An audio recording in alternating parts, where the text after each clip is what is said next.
Ok, alors cette vidéo s'adresse à toi si tu as des troubles digestifs récurrents. Je vais te donner des pistes pour améliorer ta situation. Que ce soit le SIBO, une dysbiose, une porosité intestinale, une candidose, pourquoi pas, le syndrome de l'intestin irritable, une hypochloridrie, etc. Tout ça, ce sont des noms que tu as probablement entendus si tu t'intéresses à la santé du système digestif et depuis que tu as probablement des problèmes digestifs. Voici les symptômes courants de ces pathologies et tu vas peut-être t'y retrouver dedans. On a les ballonnements, donc le ventre qui gonfle, après, pendant ou éloigné des repas. On peut avoir des maux de ventre aussi, pareil, il y en a qui sont proches des repas, il y en a qui sont éloignés des repas. On peut avoir une satiété précoce, on peut avoir de la difficulté à digérer des gros repas, le gras. Il y a le manque d'appétit ou au contraire la fringale pour certains aliments. On a la constipation, la diarrhée, des fois une alternance entre les deux.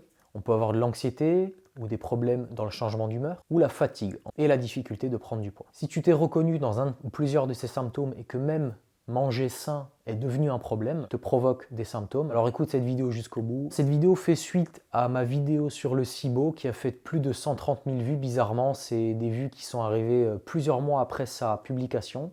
Donc pour moi, ça illustre bien une chose, c'est que les troubles digestifs sont en constante augmentation. Donc j'ai décidé de faire une vidéo sur le sujet, plus particulièrement de l'alimentation, que manger quand on a le SIBO, que manger quand on a des gros troubles digestifs, parce que c'est le point de départ et que la digestion, elle est capitale pour maintenir une bonne santé. La digestion, ça impacte absolument tout. La digestion, c'est un petit peu ce qu'est le salaire à votre niveau de vie. Si votre salaire, il est bas, vous ne pourrez pas acheter des aliments de qualité, vous ne pourrez pas vous loger dans une grande maison, vous ne pourrez pas faire beaucoup de choses, etc. etc.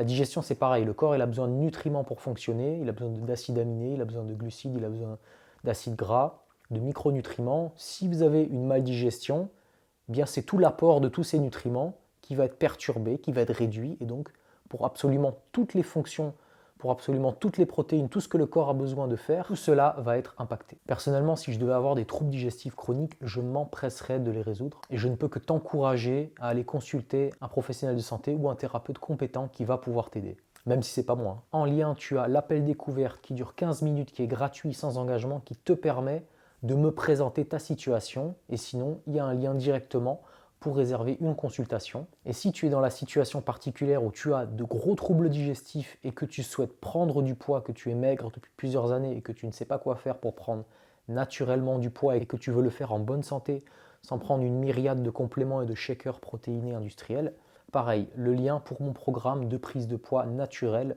de 2 mois est en description. Pourquoi j'insiste sur la digestion? Parce que la digestion, elle est capitale déjà pour une bonne santé, mais elle est aussi importante pour prendre du poids. Et prendre du poids, c'est un sujet qui m'intéresse particulièrement. J'ai créé tout un programme dessus. Je te laisse aller voir en description si ça t'intéresse.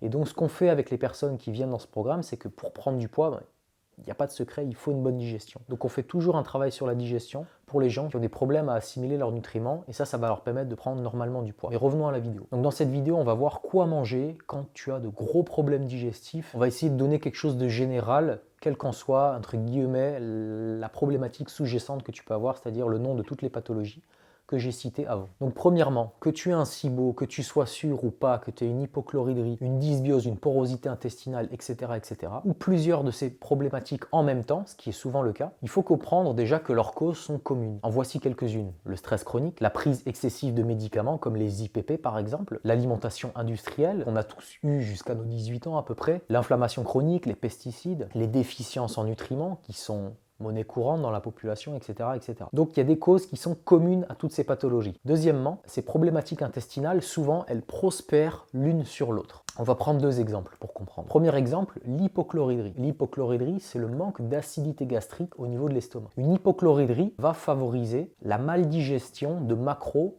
et des micronutriments, comme la B12 ou le fer par exemple. Donc on va avoir des macromolécules non digérées qui vont arriver dans l'intestin grêle, puis dans le côlon, et qui vont potentiellement nourrir et surnourrir les micro-organismes. Donc ça peut maintenir et favoriser un surdéveloppement bactérien, donc pourquoi pas un SIBO, ou un développement fongique, une candidose par exemple. Ou encore un déséquilibre de la flore intestinale, bingo, c'est la dysbiose. Autre exemple, si des lectines parviennent jusqu'à la barrière intestinale, comme le gluten par exemple, qu'on n'arrive pas à les digérer, ceci peut favoriser une porosité intestinale. Enfin, la maldigestion des aliments d'une manière générale peut entraîner des carences. On voit bien que si on prend juste une problématique, l'hypochloridrie, ça peut favoriser tout un tas de problématiques intestinales secondaires. Deuxième exemple, avec la dysbiose par exemple. La dysbiose, grosso modo, c'est un déséquilibre des populations bactériennes de la flore intestinale. Ces bactéries jouent un rôle fondamental. Elles digèrent notre alimentation, produisent des hormones et assurent aussi l'intégrité de la barrière intestinale. Lorsque certaines flores opportunistes se développent,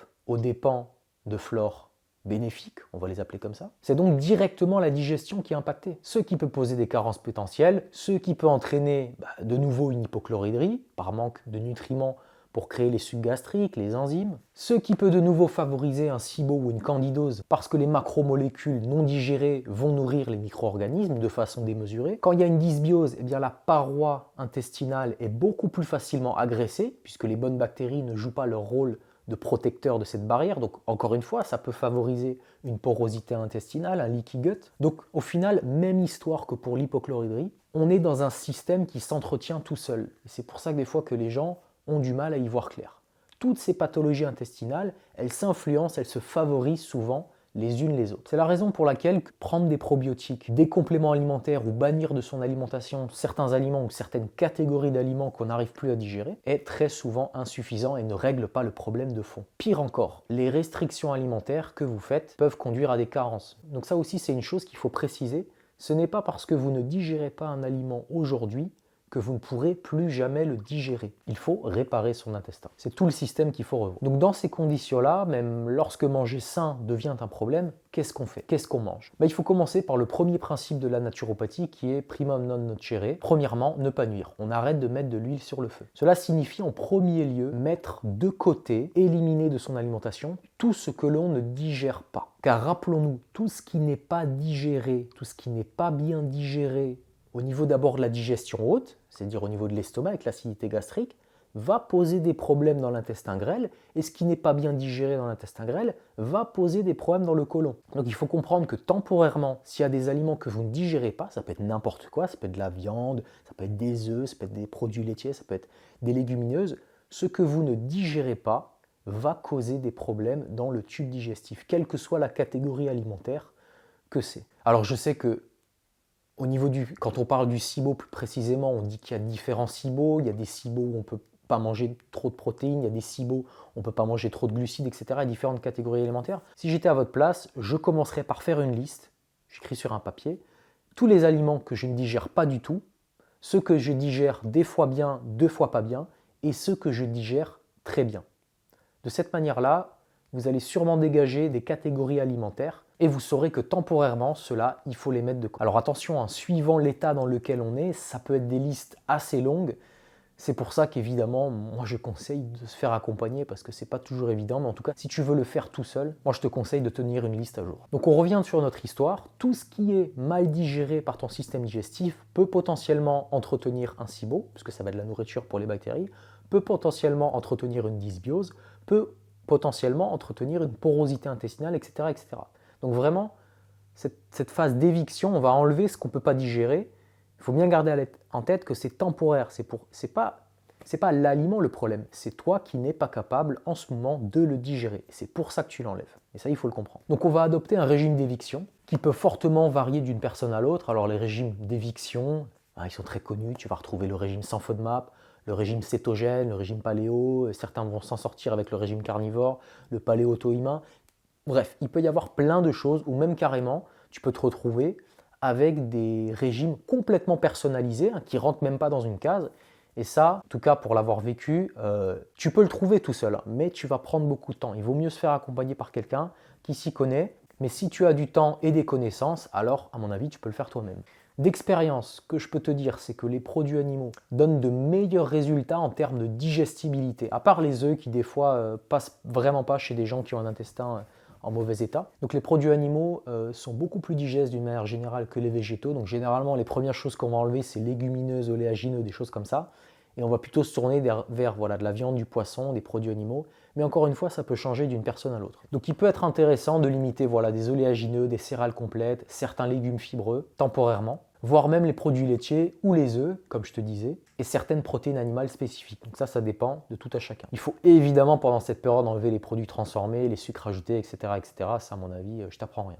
Donc une fois que tu as mis de côté tous les aliments que tu digérais pas ou pas bien, il va falloir déjà redonner à ton corps les nutriments pour qu'il puisse réparer ses intestins. Et moi, ce que j'aime bien dire à ce moment-là, c'est que tu peux voir l'intestin comme une longue succession de tuyaux. Un problème en amont va toujours se répercuter en aval. Donc la première chose à faire, c'est de s'occuper de la digestion haute. Donc c'est tout ce qui se passe dans la bouche et dans l'estomac. Donc dans la bouche, évidemment, tu sais ce que je vais te conseiller, c'est de mâcher longtemps ta nourriture, de manger dans le calme. Ça peut être beaucoup plus important que ce qu'on ne pense. C'est très sous-estimé. Et donc ensuite, l'idée, c'est déjà de s'occuper de la digestion haute au niveau de l'estomac pour que les aliments qui arrivent dans ton intestin soient le mieux digérés possible et posent le moins de problèmes possible. Donc déjà, tu vas mettre dans ta bouche, dans ton estomac, des aliments que tu digères plutôt bien. Mais en plus de ça, il faut redonner les nutriments à l'estomac pour que l'acidité gastrique soit nickel et que la digestion haute soit impeccable. C'est vraiment le début pour amorcer tout le cercle vertueux. Donc l'efficacité de la digestion de l'estomac, elle est conditionnée par l'acidité gastrique, ça je viens de te le dire. Pour que celle-ci soit suffisamment haute, il faut donner les nutriments suivants à ton corps, au moins cela. Des acides aminés de qualité. Pour la régénération des parois intestinales et gastriques par exemple, il y a souvent la glutamine qui est citée, donc la glutamine est souvent proposée en complément alimentaire, mais bon, un truc beaucoup plus simple, de la viande, du poisson, des fruits de mer ou des œufs si tu les digères. Ça déjà, ça va apporter tous les acides aminés qu'il faut. Et attention, il faut en manger suffisamment. Deuxième nutriment important, les graisses, qui contiennent les vitamines liposolubles ADEK. Donc là, ça va être toutes les graisses animales. On peut ajouter l'huile d'olive, l'avocat par exemple. Mais voilà, les graisses animales, tu vas le retrouver dans les produits animaux, dans les morceaux gras. Et tu peux choisir également de rajouter des graisses comme le beurre, le ghee, l'huile de coco par exemple. Troisième nutriment hyper important, le zinc. Pareil, on va le retrouver essentiellement dans la viande rouge, les fruits de mer, dans la levure de bière, mais il n'est pas très biodisponible. Quatrième nutriment qui est très souvent oublié, la vitamine B1. Extrêmement importante pour l'acidité gastrique, pour le système nerveux également. Cette vitamine, elle est assez rare dans l'alimentation. Il y en a beaucoup dans le porc, ça on ne le sait pas souvent, et dans les poissons gras et les fruits de mer. Tu vas en retrouver aussi dans certains fruits comme l'orange, l'ananas et la levure de bière. On retrouve la vitamine B1 aussi dans les céréales, et également dans les oléagineux, mais elle y est beaucoup moins biodisponible. Ensuite, tu as besoin de minéraux pour retrouver une bonne acidité gastrique. Donc les minéraux, ça va être potassium, calcium, magnésium et sodium. Pour les minéraux, pour le chlore et le sodium, moi j'aime bien utiliser l'eau Saint-Thior. Il y a beaucoup de sodium dedans. Alors attention, le sodium, si tu as une alimentation déjà transformée, si tu sales à fond tous tes plats, il faut peut-être faire attention. Par contre, si tu as une alimentation qui est brute, non transformée et que tu ne sales pas tes plats, il faut te poser la question, est-ce que tu apportes suffisamment de sodium à ton organisme? Parce que le sodium, il est très rare dans l'alimentation brute. Donc comme je te disais, tu vas en retrouver dans les eaux minérales, tu peux en retrouver dans le sel de Guérande, dans les œufs de poisson, dans les fruits de mer, dans les poissons gras et dans les algues. Le potassium, j'adore les patates douces et les pommes de terre pour cette source-là, mais tu vas aussi en retrouver dans les fruits et les légumes. Et enfin, une chose à laquelle on ne pense pas forcément, c'est qu'il faut suffisamment de macronutriments d'une manière générale. Il faut suffisamment d'énergie, suffisamment de protéines, suffisamment de glucides, suffisamment de graisse. Si tu es en déficit calorique toute la journée, tous les jours, ton corps va rentrer dans un état de stress métabolique. Il faut absolument qu'il soit dans l'abondance de nutriments. Il vaut mieux que ce soit une période où on prend un petit peu de poids, on est sûr d'apporter suffisamment parce que le corps, il est en demande, il a des choses à réparer, il a des choses à régler. Et ça, au niveau biochimique, ça se fait avec des nutriments. Donc l'apport en protéines animales et de ces graisses associées doit donc être suffisamment élevé. Voilà, donc je pense qu'avec ça déjà, tu as une bonne base. Néanmoins, dans certaines situations plus problématiques, on peut avoir besoin d'un petit coup de pouce. Mais rappelle-toi, l'alimentation, l'hygiène de vie, c'est le marathon. C'est les 80%, c'est ce qui te fait sortir, c'est ce qui te permet de régler ton problème. Le petit coup de pouce, ça va t'aider, mais ce n'est pas ça réellement qui t'aide à long terme. Donc il faut bien garder ça à l'esprit. Maintenant, le petit coup de pouce. Pour des gens qui ont vraiment besoin qu'on soutienne leur digestion, et notamment leur acidité gastrique, ça peut être intéressant. Pareil, encore une fois, temporairement, histoire de quelques semaines ou quelques mois, ça peut dépendre des personnes, je ne peux pas te dire comme ça. Ça peut être intéressant de prendre de la bétaïne, des enzymes digestives, du vinaigre de cidre non pasteurisé avant chaque repas, de la gentiane, de l'argile verte pour le côté anti-inflammatoire et certaines plantes et huiles essentielles. Ces béquilles peuvent être utiles pour démarrer, voire certaines personnes, ça leur change vraiment la vie. Mais lorsque le corps aura suffisamment de nutriments pour fabriquer une bonne acidité gastrique et entraîner déjà une bonne digestion haute, il faudra penser doucement à se séparer de ces béquilles. Voilà, donc si cette vidéo t'a plu, n'hésite déjà pas à t'abonner. Si tu veux travailler avec moi, tu as tous les liens en description. Je te rappelle que tu as l'appel découverte de 15 minutes gratuit sans engagement où tu peux tout simplement me présenter ta situation.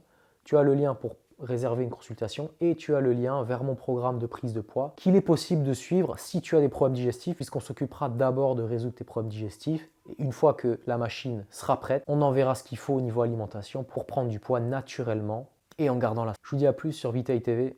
Allez, ciao.